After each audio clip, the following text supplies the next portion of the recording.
Hi guys, welcome to Chari explains. तो मरजान और आतिश ना ऐसे सो रहे होते हैं रात को, और आतिश को ना बिल्कुल भी नींद नहीं आ रही होती बिकॉज़ नेक्स्ट डे इनका डाइवोर्स होता है। तो फिर मरजान भी ऐसे थोड़ी अपसेट सी तो होती है, बट वो फाइनली सो जाती है और आतिश की आंखों में से ना पानी निकल रहा होता है। फिर नेक्स्ट सीन डे का सीन हमें दिखाया जाता है आतिश और मरजान का। वो दोनों सो रहे होते हैं और ना आतिश सबसे पहले उठ जाता है, लाइक मरजान से पहले उठ जाता है, और वो ना सोचने लगता है कि लाइक हम एक एक मिनट आगे जा रहे हैं मरजान, और हम एक एक मिनट आगे जाएंगे तो हमारे सेपरेशन के चांसेस भी और ज़्यादा हो जाएंगे और हम लोग सेपरेट हो जाएंगे हमेशा के लिए।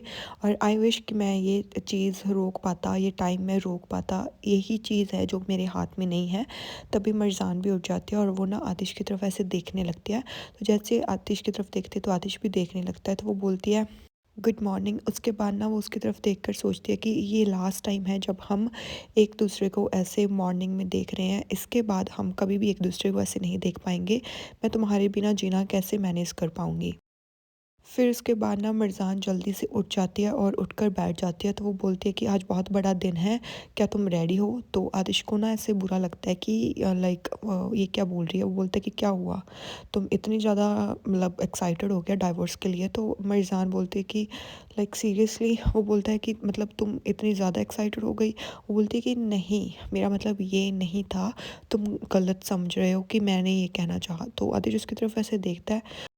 तो ना मिर्ज़ान कहती कि I am just talking about कि हमें जाना है ना मालिक के लिए लड़की का हाथ मांगने। तो मैं उस चीज़ के बारे में बात कर रही थी। तो तुम हमेशा गलत समझ लेते हो जो भी मैं कहना चाहूँ। तो वो बोलता है कि मेरे को लाइक इसी बात का टेंशन हो रही थी, इसके अलावा मुझे कुछ सूझ ही नहीं रहा था। आई एम सॉरी, मैंने तुम्हें गलत समझ लिया। तो मिर्ज़ान ना उसकी तरफ ऐसे देखने लगती है। फिर वो बोलता है कि I am so sorry, like that's a life. एक साइड पर तो हमारी ज़िंदगी सैड एंडिंग होने वाली है हमारी लाइफ की, और एक तरफ किसी की हैप्पी स्टार्टिंग होने वाली है उनकी ज़िंदगी की। यही ज़िंदगी है और इसी ज़िंदगी से हमें आगे बढ़ते रहना होगा। फिर ना मिर्ज़ान अपने मन में सोचती है कि काश कोई मिरेकल हो जाए और ये टाइम है ये यहीं पर रुक जाए और हमारा डाइवोर्स ना हो। और आतिश भी सेम बातें अपने मन में सोच रहा होता है। तो भाई, तुम लोगों को डाइवोर्स चाहिए नहीं तो फोर्स कौन कर रहा है तुम लोगों को? मत लो। फिर इसके बाद ना मिर्ज़ान उसे कहते कि चलो उठ उठ जाओ, आप बहुत देर हो गई है, अभी ना हमें ऐसे नहीं रहना चाहिए। वो बोलते कि नहीं, मेरे को तो ऐसे अच्छा लग रहा है। वो बोलते कि देखो, मैं बाथरूम यूज़ करने लगी हूँ और अगर तुम्हें यूज़ करना है तो तुम कर सकते हो। अगर मैं एक बार घुस गई तो फिर उसके बाद मैं तुम्हें मौका नहीं दूँगी फिर चिल्लाते रहना बाहर खड़े होकर कि तुम्हारी ये बारी नहीं आ रही। तो अभी मैं जा रही हूँ अंदर, समझ गई? तो ना आतिश फिर उठता है और ना वॉशरूम की तरफ जाने लगता है। तो जैसे ही वॉशरूम की तरफ वो जा रहा होता है ना, तो मिर्ज़ान पीछे से भाग रही होती है और वो भाग कर आती है मिर्ज़ान पीछे से, और ना आतिश को पीछे से लाइक पकड़ लेती है और उसके ऊपर जंप कर देती है। तो आतिश ना वो पकड़ लेता है उसको, मिर्ज़ान को, और ना उसको ऐसे गोल गोल घुमाने लगता है। And they were so happy like here. और मेरे को ये नहीं पता कि लाइक इतने खुश हो तो भाई डाइवोर्स क्यों कर रहे हो। फिर उसके बाद ना वो आतिश का हाथ पकड़ती है और आतिश जैसे वॉशरूम में जाने लगता है वो फिर उसका हाथ पकड़ लेती है और उसको ना ऐसे फिर से जाने नहीं देती उस वॉशरूम के अंदर, ताकि वो खुद जा सके। फिर उसके बाद ना वो मिर्ज़ान आतिश का हाथ पकड़ के लाइक उसको ना एक दीवार के साथ लगा लेती है, और ना वो बिल्कुल बिल्कुल बिल्कुल बिल्कुल लाइक उसके करीब आ जाती है, और ना आतिश उसकी तरफ देखने लगता है, फिर उसके लिप्स की तरफ देखने लगता है। तो मरजाना उसको ऐसे फुल जान सा देती है, और जैसे ही मरजान के पास आतिश आने लगता है ना, तो वो उसको धक्का मारती है और वो खुद वॉशरूम की तरफ भाग जाती है। तो आतिश पीछे से चिल्लाता रहता है कि तुमने चीटिंग की है, तुमने चीटिंग की है, ऐसा नहीं होता, तुमने चीटिंग की है, तुम चीटर हो। तो वो बोलती है कि नहीं, ये चीटिंग नहीं थी। फिर ना मिर्ज़ान को देखकर ऐसे ना थोड़ा आतिश स्माइल करने लग जाता है, पर जैसे ही मिर्ज़ान लाइक अंदर जाती है ना, वो बोलती है कि मैं अब चीटिंग करूँ ना करूँ पर फिर भी मेरा काम तो बन गया ना। तो इतना कहकर वो अंदर चली जाती है। फिर मिर्ज़ान को देखकर ना वो हंसता रहता है, बट फिर उसको ना डाइवोर्स वाली बात याद आ जाती है, जिससे वो बहुत ज़्यादा अपसेट हो जाता है।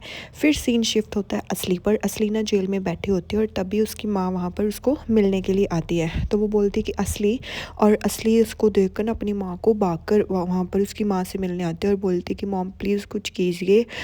वो बोलती है कि तुम ठीक हो ना? फिर वो ऐसे उसके हाथ वगैरह पर किस करने लग जाता है और बोलती है कि तुम सच में ठीक हो?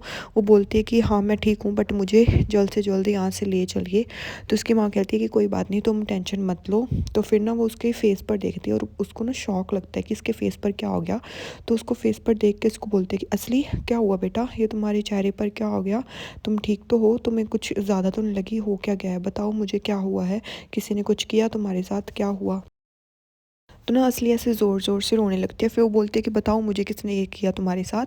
वो बोलती है कि मेरी लड़ाई हो गई थी किसी पागल लड़की के साथ, तो उसने ये सब किया। तो उसकी माँ ना ऐसे शॉक हो जाती है। वो बोलती है कि तुम ठीक तो हो ना? कि ये ज़्यादा तो नहीं लगी? इतनी ही है ना? इसके अलावा कहीं और ज़्यादा इम्पॉर्टेंट बात हो जो मतलब कहीं और ज़्यादा लगी हो तुम्हारे?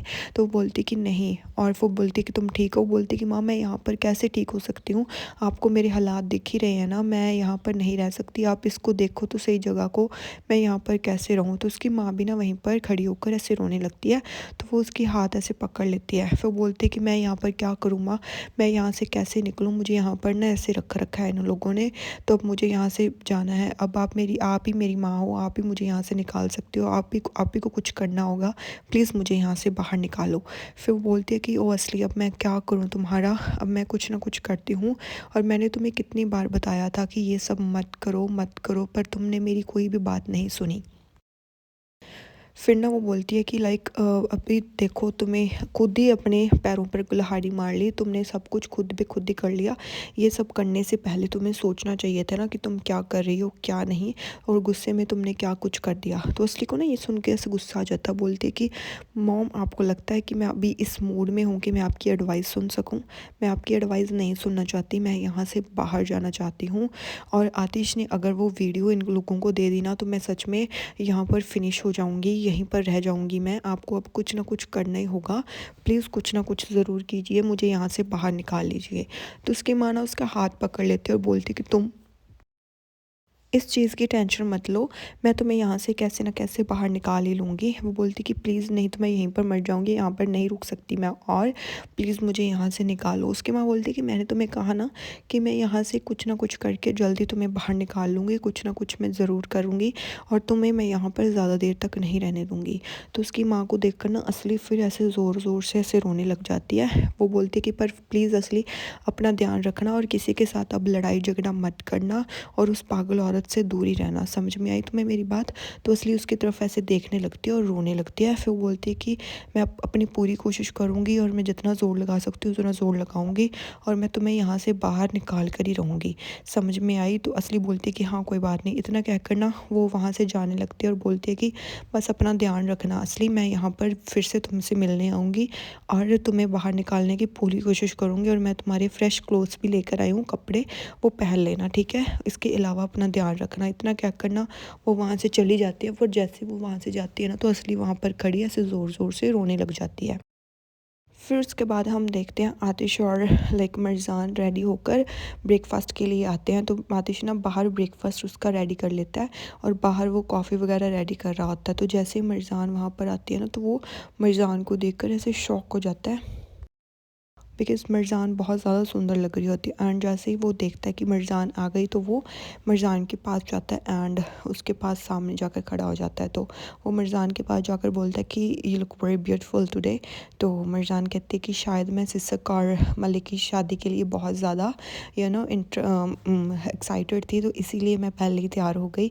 तो मुझे बहुत ज़्यादा ऐसे था कि मैं लेट ना हो जाऊँ कहीं। तो वो स्माइल करने लगता है। फिर वो बोलती है कि लाइक तुमने ब्रेकफास्ट यहाँ पर क्यों मूव कर लिया, हम वहीं पर कर लेते ना। तो आतिश कहता है कि वो मेरे को ऐसे था कि we gonna spend some last time together, that's why मैंने यहाँ पर कर लिया। तो अगर तुम चाहती हो तो हम वहीं पर ब्रेकफास्ट शिफ्ट कर सकते हैं, इट्स नो प्रॉब्लम। अगर तुम्हें लाइक यहाँ पर नहीं करना तो हम अंदर ही कर लेंगे। तो बोलती है कि नहीं नहीं कोई बात नहीं, मेरे को भी अच्छा लगा यहाँ पर, क्योंकि हम लोगों को कुछ अच्छा और अकेले में टाइम मिल जाएगा। तुम्हारा आइडिया अच्छा था। फिर इतना कहते ही ना वो ब्रेकफास्ट की तरफ बढ़ते हैं और यहीं पर ये पार्ट भी एंड हो जाता है। Thank you so much.